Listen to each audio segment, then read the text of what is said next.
बिस्मिल्लाहिर्रहमानिर्रहीम। अस्सलाम वालेकुम स्टूडेंट। आज हम क्लास 10th का chapter 18 atomic and nuclear physics और उसके इंपॉर्टेंट टॉपिक को डिस्कस करेंगे और हमारे टॉपिक का नाम है हाफ लाइफ। तो एग्जाम में ये topic important long question, short question और एमसीक्यूज के लिहाज से वेरी वेरी वेरी इंपॉर्टेंट है। तो डियर स्टूडेंट, स्टार्ट करते हैं आज का खूबसूरत सा लेक्चर। तो हमारे टॉपिक का नाम है हाफ लाइफ। तो स्टूडेंट, हाफ लाइफ एक ऐसा टाइम पीरियड होता है कि जिसमें एक रेडियो एक्टिव एलिमेंट अपने मौजूदा नंबर ऑफ एटमों में से half number of atom decay कर दे, ख़त्म कर दे। तो स्टूडेंट, उस टाइम पीरियड को हम नाम देंगे हाफ लाइफ का।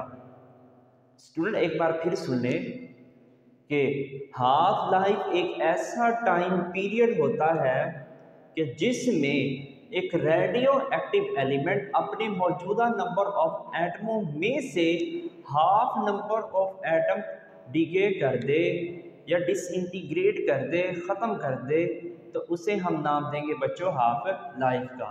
तो डेफिनेशन में मैंने यही लिख रखा है कि half life of a radioactive element is that period in which half of atom is decayed या disintegrate is known as half life. इसका मतलब ये है कि हाफ लाइफ एक ऐसा टाइम पीरियड होता है कि जिसमें एक रेडियो एक्टिव एलिमेंट अपने मौजूदा नंबर ऑफ एटमों में से हाफ नंबर ऑफ एटम्स बच्चों डिकेड कर दे, खत्म कर दे, डिसइंटीग्रेट कर दे, उसे हम नाम देंगे हाफ लाइफ का। अब स्टूडेंट, जो दूसरी डेफिनेशन है जो आपके बुक के अकॉर्डिंग है वो ये भी है कि एक हाफ लाइफ एक ऐसा टाइम पीरियड होता है कि जिसमें एक अनस्टेबल रेडियो एक्टिव एलिमेंट अपने मौजूदा नंबर ऑफ एटमों में से half number of atom decade कर दे, ख़त्म कर दे, तबाह बर्बाद कर दे, उसे हम नाम देंगे हाफ लाइफ का। तो दूसरी डेफिनेशन ये है, the time during which half of unstable radio active elements are disintegrate is known as half life. मतलब ये है कि स्टूडेंट, ये एक ऐसा टाइम पीरियड होता है कि जिसमें एक अनस्टेबल रेडियो एक्टिव एलिमेंट्स अपनी मौजूदा नंबर ऑफ एटमों में से half number of atom decade कर दे, उसे हम नाम देंगे हाफ लाइफ का। अब हाफ लाइफ को स्टूडेंट हम डिनोट करते हैं, it is denoted by T. ठीक है, सबस्क्रिप्ट में आपने हाफ लाजमी लगाना है, सबस्क्रिप्ट में है टी 1/2 सबस्क्रिप्ट में। अब स्टूडेंट, अगर अभी भी आपको समझ नहीं आई तो अब हम इसको एक एग्जाम्पल की मदद से समझते हैं। स्टूडेंट, मान लो मेरे पास एक रेडियो एक्टिव एलिमेंट है। अब उस रेडियो एक्टिव एलिमेंट्स के पास जो प्रेजेंट एटम है, ये मौजूदा एटम है, वो है 200। अब स्टूडेंट, हाफ लाइफ तो गुजरी नहीं, तो हम लिख सकते हैं कि 0 हाफ लाइफ होगी इसकी। अब स्टूडेंट, जब फर्स्ट हाफ लाइफ गुजरेगी 1, ठीक है, 1/2 फर्स्ट हाफ लाइफ, तो अपने मौजूदा एटमों में से हाफ एटम डिसइंटीग्रेट कर देगा। अब स्टूडेंट, इसके पास मौजूदा एटम कितने थे? 200। अब इसका हाफ कितना बनेगा? 100। ठीक है, फर्स्ट हाफ लाइफ में। स्टूडेंट, सेकंड हाफ लाइफ में, अब सेकंड हाफ लाइफ गुजरेगी तो अब ये मौजूदा है, अब ये मौजूदा नहीं है। अब इस मौजूदा एटमों में से half number of atom decade हो जाएंगे इसमें से। ठीक है स्टूडेंट, तो पीछे बचेगा 50। अब स्टूडेंट, थर्ड हाफ लाइफ गुजरेगी तो ये आ जाएगा थर्ड हाफ लाइफ। अब थर्ड हाफ लाइफ के अंदर स्टूडेंट ये है हमारे पास मौजूदा नंबर ऑफ एटम। अब इन मौजूदा नंबर ऑफ एटम में से half number of atom decade हो जाएंगे तो पीछे बचेगा 25। तो इसी तरह स्टूडेंट ये प्रोसेस चलता जाएगा। आई होप स्टूडेंट इस एग्जांपल से अब आपको अच्छे से समझ आ गई होगी। डियर स्टूडेंट, अब हम इनके फार्मूला डिस्कस करते हैं कि स्टूडेंट के टोटल नंबर ऑफ एटम में से half number of atom disintegrate हो गए तो उसके लिए क्या फार्मूला बनेगा। अब बच्चों, जो पीछे एटम बचे होंगे, रिमेनिंग एटम जो हमारे पास होंगे तो उसके लिए भी कुछ ना कुछ फार्मूला होना चाहिए। तो बिल्कुल स्टूडेंट फार्मूले हैं, फिजिक्स है तो फार्मूले लाजमी होंगे। तो आपने बच्चों क्या करना है, रिमेंबर आपने याद करना है कि नंबर ऑफ एटम्स रिमेनिंग, तो उसके लिए जो फार्मूला होगा तो वो बनेगा टोटल नंबर ऑफ एटम्स। तो ये आ गया है total number of atoms and not divided bye 2 की पावर टी। ठीक हो गया स्टूडेंट, इस टी की कहानी हम आगे समझेंगे।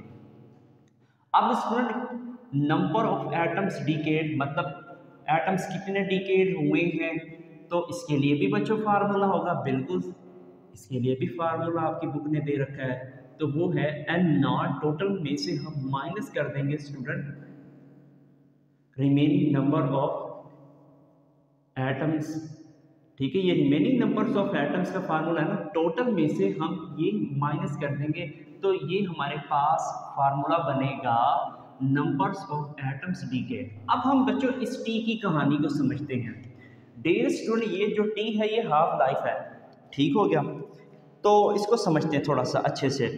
डियर स्टूडेंट, अगर ज़ीरो हाफ लाइफ होगी, ज़ीरो हाफ लाइफ होगी तो आपने बच्चों ज़ीरो लेनी होगी उस वक्त। ठीक है, तो इस टी की जगह मैं जब ज़ीरो लूँगा, क्योंकि ज़ीरो हाफ लाइफ है, तो n not divided by t की पावर ज़ीरो, तो क्या बनेगा, शाबाश, एन नॉट बनेगा टी की पावर ज़ीरो क्या होता है, वन। तो वन आप लिखें ना लिखें आपकी मर्जी है। अब स्टूडेंट अगर मेरे पास फर्स्ट हाफ लाइफ होगी तो फर्स्ट हाफ लाइफ के साथ जो कांस्टेंट टर्म होगी, जो नंबर होगा, हमें वो लेना पड़ेगा। अब मैं बच्चों इस टी की जगह मैं क्या लूँगा, वन लूँगा, तो टी की पावर क्या होती है, वन। तो टी की पावर वन इस टी की जगह मैं वन पुट करूँगा तो दो की पावर वन क्या बनेगी, शाबाश, तो ये बनेगी टू बनेगी। अब स्टूडेंट सेकंड हाफ लाइफ है, तो सेकंड हाफ लाइफ के लिए जो कांस्टेंट होगा वो हमारे पास टू बनेगा। अब मैं यहाँ पे क्या पुट करूँगा, शाबाश, इस टी की जगह तो मैं टू पुट करूँगा, तो टू टू ज़ा फोर, तो ये बन जाएगा फोर। तो ठीक हो गया स्टूडेंट, तो इसी तरह बच्चों ये चलता जाएगा प्रोसेस। सही हो गया, मैं उम्मीद करता हूँ बच्चों ये फार्मूले भी आपको समझ आ गए होंगे। अब आपके बच्चों बुक के अकॉर्डिंग हम एक रेडियम की एग्जाम्पल को अंडरस्टैंड करते हैं। तो आपने बच्चों हेडिंग डालनी है ग्राफ। स्टूडेंट हमने एक्स एक्सिस के अलोंग टाइम लेना है, तो ये आ गया है टाइम। अब स्टूडेंट वाई एक्सिस के अलोंग हमने नंबर्स ऑफ एटम्स लेने हैं, तो वो आ गए हैं एन नॉट। अब हम बच्चों अब हमारे पास एक रेडियो एक्टिव एलिमेंट है, तो उसने अभी तक अपने एटम तो ज़ाया नहीं किए, डिसइंटीग्रेट नहीं किए, तो उस वक्त जो हमारे पास इस रेडियो एक्टिव के एलिमेंट्स के एटम्स होंगे वो एन नॉट होंगे, क्योंकि डिसइंटीग्रेट नहीं हो, तो हाफ लाइफ क्या होगी उस वक्त, नहीं होगी, तो वो ज़ीरो हाफ लाइफ होगी। अब स्टूडेंट ये जो रेडियो एक्टिव एलिमेंट है रेडियम, जो आपके बुक के अकॉर्डिंग है, अब इस रेडियम के एटम्स हाफ डिसइंटीग्रेट हो जाएंगे, तो वो हमारी फर्स्ट हाफ लाइफ हो जाएगी। तो इस रेडियम ने अपने मौजूदा नंबर ऑफ एटम में से half number of atoms disintegrate कर दिए हैं। तो स्टूडेंट उसके लिए जो अरसा लगेगा या साल लगेंगे या टाइम लगेगा, तो वो आपके बुक के अकॉर्डिंग 1620 लगेंगे साल। ठीक है, तो अब मौजूदा नंबर ऑफ एटम में से half number of atom disintegrate हो जाएंगे, तो ये बन जाएगी n not divided by two. ठीक हो गया स्टूडेंट। अब नेक्स्ट ये मौजूदा नंबर ऑफ एटम्स हैं, अब इस मौजूदा नंबर ऑफ एटम में से half number of atoms disintegrate हो जाएंगे, तो पीछे बच्चों एटमों की तादाद जो बचेगी वो क्या हो जाएगी, ये बच्चों ज़ीरो, ये फर्स्ट के बाद क्या आता है, सेकंड। चलो आप इधर वैल्यूज को पुट कर ले, तो टू टू ज़ार फोर, तो ये आ जाएगा फोर। ठीक हो गया।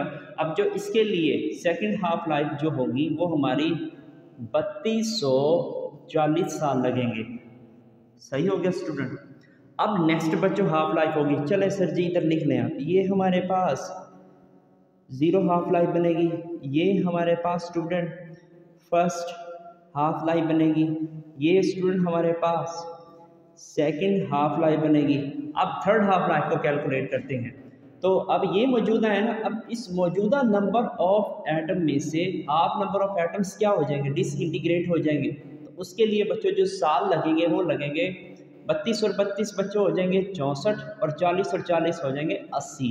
तो 6480 साल लगेंगे, तो वो हमारी थर्ड हाफ लाइफ बनेगी। ठीक हो गया स्टूडेंट। अब उसमें से एटमों की तादाद जो बचेगी, थर्ड है ना, तो ये वाला यूज़ करेंगे कांस्टेंट। अब 3 की वैल्यू जब मैं यहाँ पे पुट करता हूँ बच्चों, क्या बनेगा 2 2, इस तरह करें ना 2 फिर 2 फिर 2 2 2 ज़ार 4 2 2 ज़ार 4 2 ज़ार 8, तो ये बनेंगे n नॉट डिवाइडेड बाय बच्चों 8। तो ये था बच्चों आपके बुक के अकॉर्डिंग डायग्राम। अब स्टूडेंट जब मैं इन पॉइंट्स को आपस में मिलाऊंगा तो ये एक एक्सपोनेंशियल कर्व बनेगी। तो आपसे एमसीक्यूज पूछ सकता है कि ये जो कर्व है हाफ लाइफ के अंदर, ये कौन सी कर्व है, तो ये कर्व है स्टूडेंट एक्सपोनेंशियल।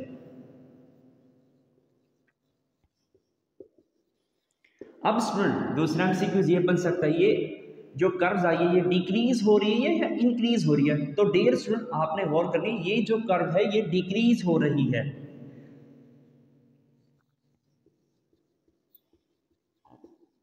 ये तमाम बच्चों इंपॉर्टेंट एमसीक्यूज है, गौर से समझने। फिर इसके बाद एमसीक्यूज बन सकता है कि इसका स्लोप क्या बनेगा। स्लोप निकालते हैं। Slope student along Y axis divided by along X axis. तो change in along Y axis formula होता है ना, change in along X axis. तो वाई एक्सिस के अलोंग हमारे पास नंबर्स ऑफ एटम्स होते हैं, ठीक है, change in total number of atom divided by change in time. तो इसको बच्चों हम कहते हैं डिकेड, ठीक है, rate of decay, rate of decay. ठीक हो गया स्टूडेंट। यहां से भी एमसीक्यूज बन सकता है कि रेट ऑफ डीके को क्या कहेंगे, तो rate of decay is known as activity. इसको क्या बोलेंगे बच्चों, rate of decay is known as activity.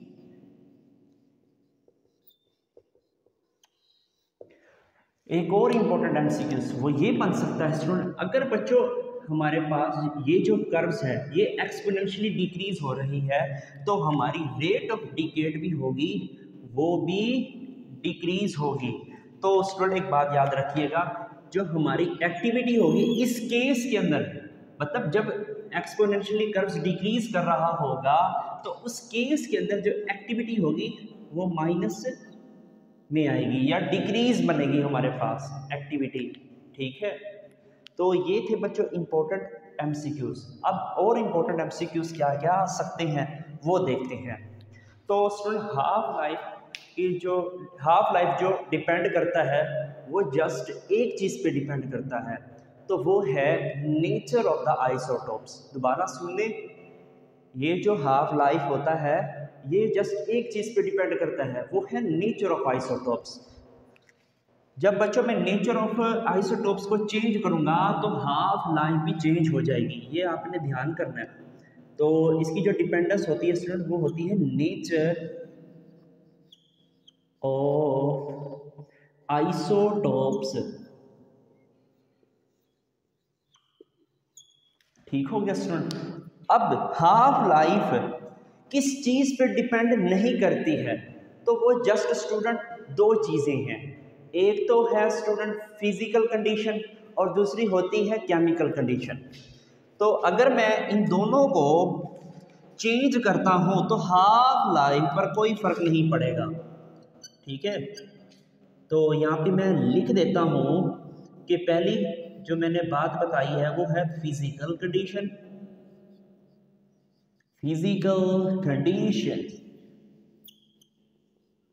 अब फिजिकल कंडीशन से मुराद ये है स्टूडेंट, अगर मैं प्रेशर को इंक्रीज करता हूँ, टेम्परेचर को इंक्रीज करता हूँ या फिर बच्चों मैं इलेक्ट्रिक फील्ड अप्लाई करता हूँ या मैं मैग्नेटिक फील्ड अप्लाई करता हूँ। तो जब मैं ये कंडीशन अप्लाई करूँगा तो हाफ लाइफ पर फर्क पड़ेगा ही नहीं। ठीक हो गया स्टूडेंट, तो ये भी लाइन आपको समझ आ गई होगी। नेक्स्ट स्टूडेंट ये है कि अगर मैं केमिकल कंडीशन अप्लाई कर दूं तो हाफ लाइफ पर भी फर्क नहीं पड़ेगा। ठीक हो गया स्टूडेंट, तो ये भी इंपॉर्टेंट एमसीक्यूज बन सकते हैं। अब हम बच्चों एक और एमसीक्यूज को डिस्कस करेंगे, वो है स्टूडेंट इस टेबल से। तो इस टेबल से एमसीक्यूज जो है आते हैं, लाजमी आते हैं। तो आपने पहले कॉलम में लिखने हैं नंबर्स ऑफ हाफ लाइफ, फिर नेक्स्ट बच्चों आपने लिखने हैं सैंपल, फिर नेक्स्ट आपने लिखना है इनफ्रैक्शन, फिर नेक्स्ट हम परसेंटेज लेंगे।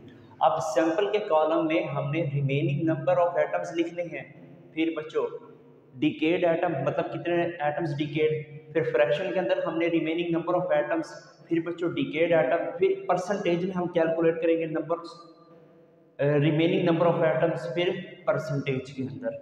तो स्टूडेंट जीरो हाफ लाइफ, ठीक है। तो जब जीरो हाफ लाइफ होगी तो मान लो स्टूडेंट मेरे पास एक रेडियो एक्टिव एलिमेंट है और उस रेडियो एक्टिव एलिमेंट में से रिमेनिंग नंबर ऑफ एटम अगर हमने कैलकुलेट करने हैं तो हम कुछ इस तरह से कैलकुलेट करेंगे। तो स्टूडेंट ये है जीरो हाफ लाइफ। तो रिमेनिंग नंबर ऑफ एटम्स का फार्मूला क्या होता है, गौर से देखें। वो होता है, चलो मैं लिख देता हूँ, numbers of atoms remaining, numbers of atoms remaining. ठीक हो गया, वो होता है फार्मूला होता है n नॉट डिवाइडेड बाय 2 की पावर t। अब स्टूडेंट जीरो हाफ लाइफ है, क्या है, जीरो हाफ लाइफ है, तो हम ये वाली जीरो यूज करेंगे। तो n नॉट डिवाइडेड बाय 2 की पावर 0, तो 2 की पावर 0 तो 1 होता है, ये आ जाएगा n नॉट। तो मतलब ये है रिमेनिंग नंबर ऑफ एटम जो होंगे वो n नॉट होंगे। उस वक्त जो टोटल नंबर ऑफ एटम होंगे सैंपल के अंदर बच्चों वो कंप्लीट होंगे, डिसइंटीग्रेट नहीं होंगे। तो बच्चों फिर इसके बाद डिकेड कितने बचेंगे, डिकेड तो 0 बचेंगे, क्योंकि उस वक्त उस एलिमेंट ने डिसइंटीग्रेट तो नहीं किए, टोटल नंबर ऑफ एटम्स आ गए। फिर बच्चों रिमेनिंग, चलो मैं बता देता हूँ रिमेनिंग आगे कैसे हैं। फार्मूला क्या है, तो सर जी फार्मूला तो लिख देते हैं, नंबर्स ऑफ एटम्स डिकेड, तो वो होता है बच्चों n नॉट और n नॉट डिवाइडेड बाय 2 की पावर t, यही होता है ना। अब स्टूडेंट हमने जीरो हाफ लाइफ कैलकुलेट करनी है, तो यहाँ पे मुझे क्या पुट करना पड़ेगा, 0। तो बच्चे 2 की पावर 0 क्या होती है, 1 आप लिखे ना लिखें तो ये खत्म हो जाएगा, तो ये एक दूसरे से कैंसल आउट हो जाएंगे, तो यहाँ आ जाएगा 0। अब समझ आ गई है सर, यहाँ पे बच्चों आ जाएगा 0। डियर स्टूडेंट अगर हम फ्रैक्शन में बात कर रहे होंगे तो आपने बच्चों ख्याल करना है। अब स्टूडेंट इसके साथ जो कांस्टेंट होगा वो 1 होगा, ठीक हो गया, तो ये कांस्टेंट हमने यूज करना है, ठीक है। रिमेनिंग नंबर ऑफ एटम्स 1 होंगे।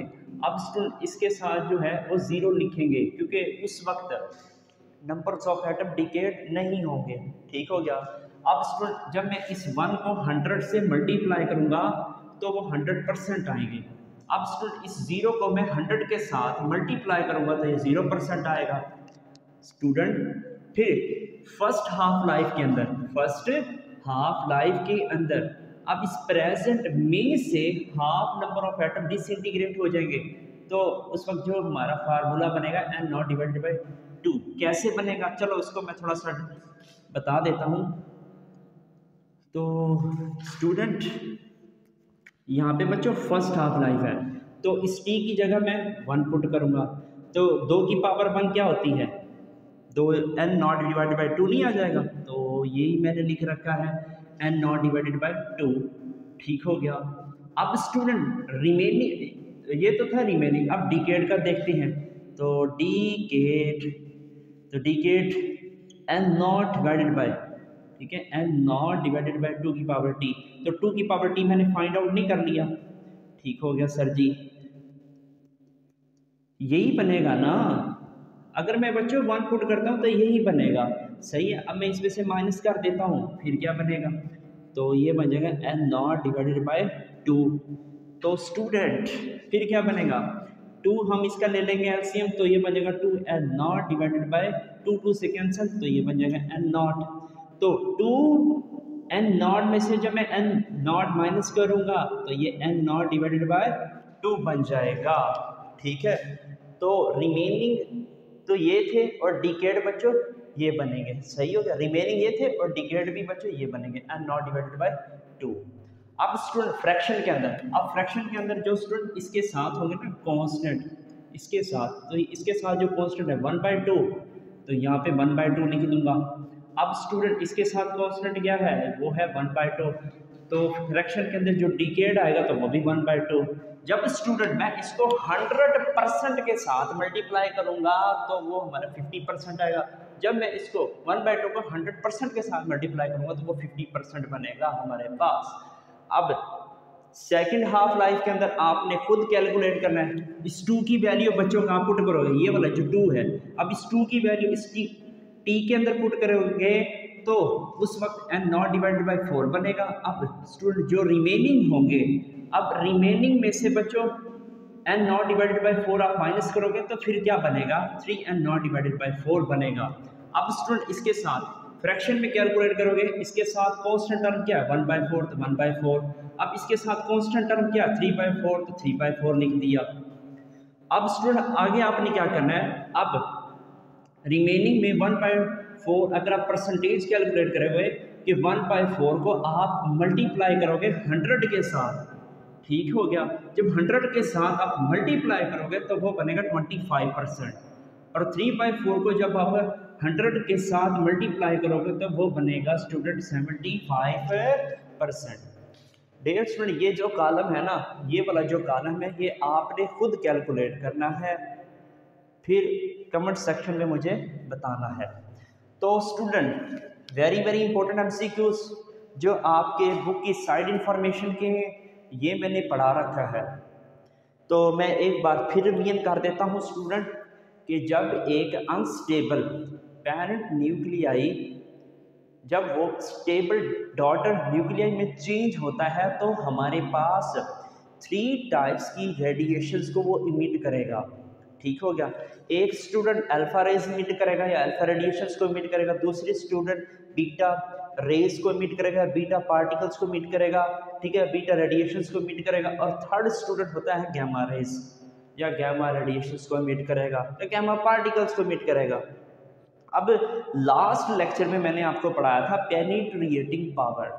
तो स्टूडेंट अल्फा की पेनिट्रिएटिंग पावर जो थी वो सबसे कम थी। वो क्यों कम थी, क्योंकि जो अल्फा पार्टिकल्स होता है उसका साइज ज़्यादा होता है और वो गैस मॉलिक्यूल के साथ ज़्यादा कोलाइड करेगा, ज़्यादा कोलाइड करेगा तो वो बेचारा थक जाएगा, ठीक है, उसकी एनर्जी ख़त्म हो जाएगी लड़ लड़ के, तो वो जस्ट पेपर तक ही जाएगा।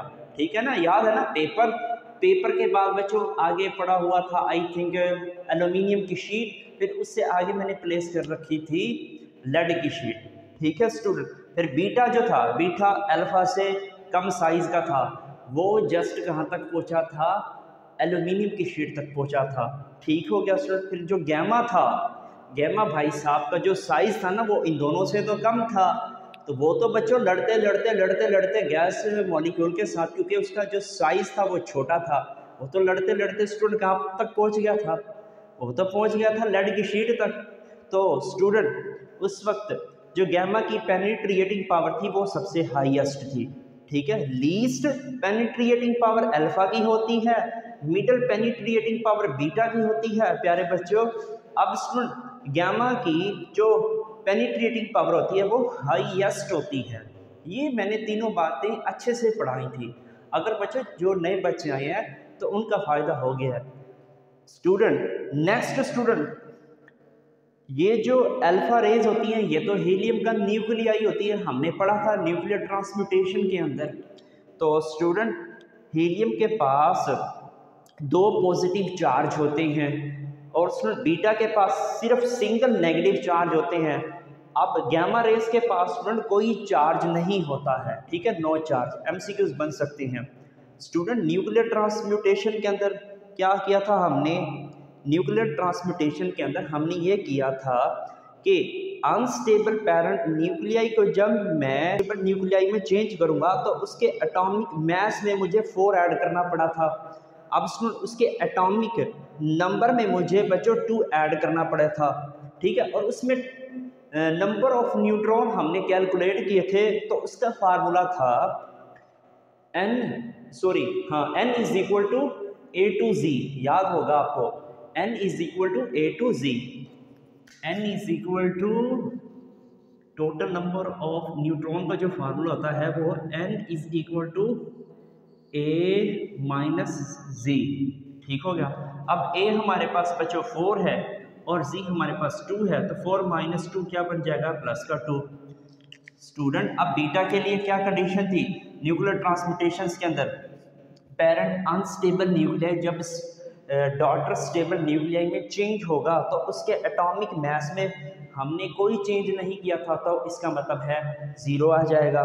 अब स्टूडेंट उसके एटॉमिक नंबर में जस्ट हमने एक ऐड किया था, याद होगा आपको, उसके एटॉमिक नंबर में जस्ट हमने एक ऐड किया था, और जो न्यूट्रॉन नंबर थे ना वो माइनस के आए थे। अब स्टूडेंट न्यूट्रॉन नंबर कैलकुलेट हम कैसे करेंगे, तो ए में हम 0, फिर बच्चों सी में हम वैल्यूज को पुट करेंगे +1, तो प्लस माइनस माइनस होता है, ये आ जाएगा -1। तो ये इसके बच्चे न्यूट्रॉन आ गए हैं। नेक्स्ट चलते हैं स्टूडेंट, गामा रेस के केस के अंदर पेरेंट अनस्टेबल न्यूक्लियाई जब वो स्टेबल न्यूक्लियाई में चेंज होता है, स्टेबल डॉटर न्यूक्लियाई में चेंज होता है, ना तो स्टूडेंट उसके हमने एटॉमिक मास में चेंज किया था, ना तो हमने उसके एटॉमिक नंबर में चेंज किया था, ठीक है। लेकिन फिर भी गैमा रेडिएशन जो थी वो इमिट हो रही थी, प्रॉपर्टी चेंज हो रही थी। तो यहाँ पे आप देख लें कि change only energy, just energy change हो रही थी। अब स्टूडेंट एनर्जी जब मतलब चेंज हो रही थी, इसका मतलब ये है कि प्रॉपर्टीज में चेंज आया होगा। जब प्रॉपर्टीज में चेंज आया होगा तो गैमा रेडिएशन वहाँ पे इमिट हुई होंगी। तो ये भी बच्चों पॉइंट आपका क्लियर हो गया होगा, ठीक है। ना तो मैंने इसके एटॉमिक मास में बच्चों कोई चेंज कर रखा, 0 आ गया, ना तो हमने उसके एटॉमिक नंबर में हमने कोई चेंज किया था, तो ये भी बच्चों 0 आ जाएगा, और ना ही न्यूट्रॉन में कोई चेंज आएगा। तो यहाँ पे बच्चों 0 और 0 पुट करोगे तो क्या आएगा, 0 न्यूट्रॉन आएंगे। तो डियर स्टूडेंट, ये थी आज की खूबसूरत सी डिस्कशन। अब आप इसका स्क्रीनशॉट ले लें।